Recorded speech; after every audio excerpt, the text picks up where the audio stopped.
السلام علیکم ورحمۃ اللہ وبرکاتہ۔ محترم ناظرین، ہم لوگوں نے نورانی قاعدہ کا پورا سبق مکمل کر لیا ہے اور قاعدوں کو بھی اچھے طریقے سے جان لیا ہے، تو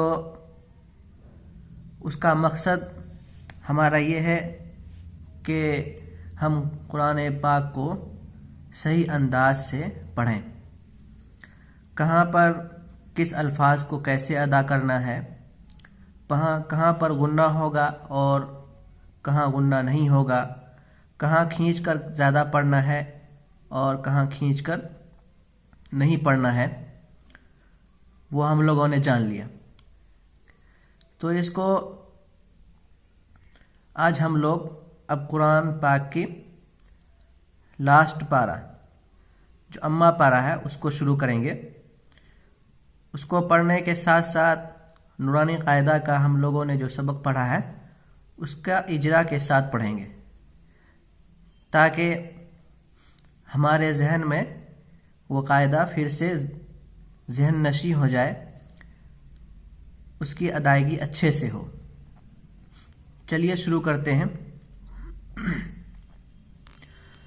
اعوذ باللہ من الشیطان الرجیم، بسم اللہ الرحمن الرحیم، قل اعوذ برب الناس، قل اعوذ برب الناس۔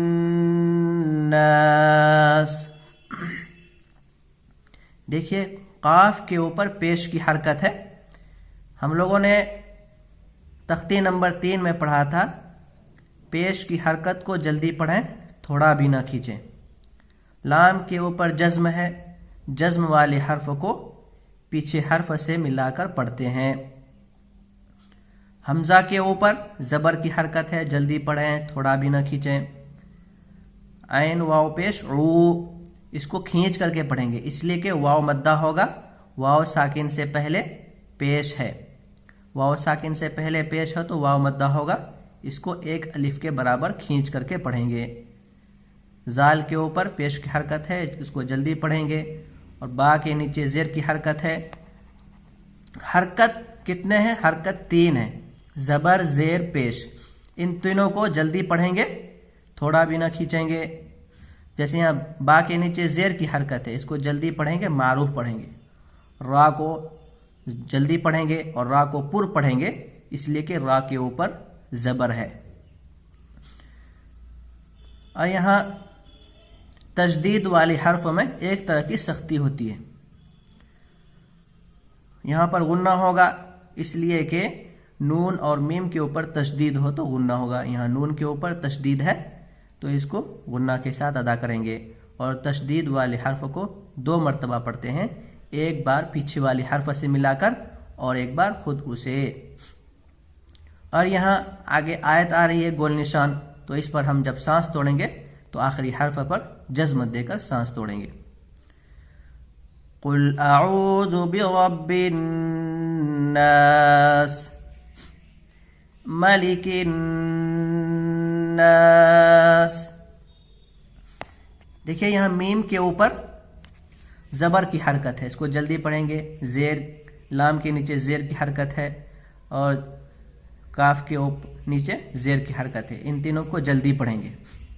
نون کو کھینچ کر کے پڑھیں گے، اس لیے کہ الف سے پہلے زبر ہے، اگر الف سے پہلے زبر ہوگا تو وہاں پر الف مدہ ہوگا، اس کو کھینچ کر کے پڑھیں گے، اور غنہ بھی ہوگا کیونکہ یہاں نون کے اوپر تشدید ہے، اور تشدید والی حرف کو پیچھے والی حرف سے ملا کر پڑھتے ہیں۔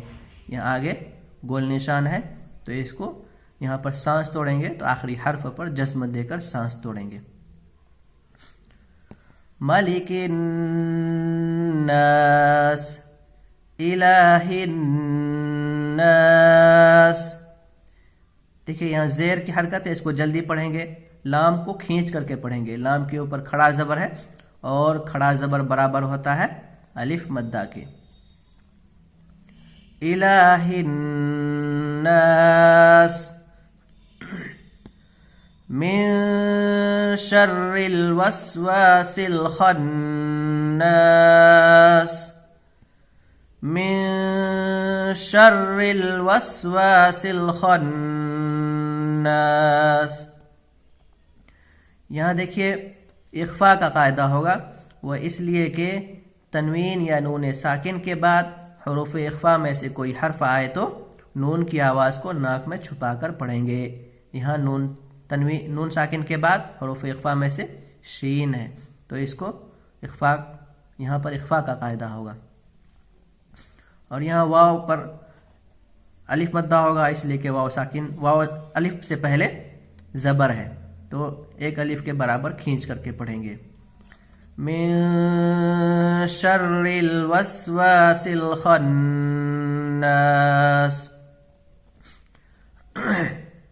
الذي يوسوس في صدور الناس الذي يوسوس في صدور الناس.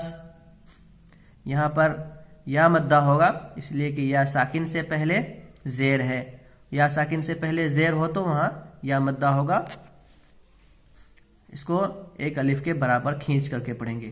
حروف مدہ 3 ہے، الف یا واو. الف سے پہلے زبر ہو الف مدہ ہوگا، یا ساکن سے پہلے زیر ہو تو واو مدہ ہوگا. یہاں بھی یا مدہ ہوگا، یا ساکن سے پہلے زیر ہے. صدو یہاں پر واو مدہ ہوگا، واو ساکن سے پہلے دال کے اوپر پیش ہے تو اس کو ایک الف کے برابر کھینچ کر کے پڑھیں گے. من الجنة والناس. یہاں میم کے نیچے زیر کی حرکت ہے، اس کو جلدی پڑھیں گے.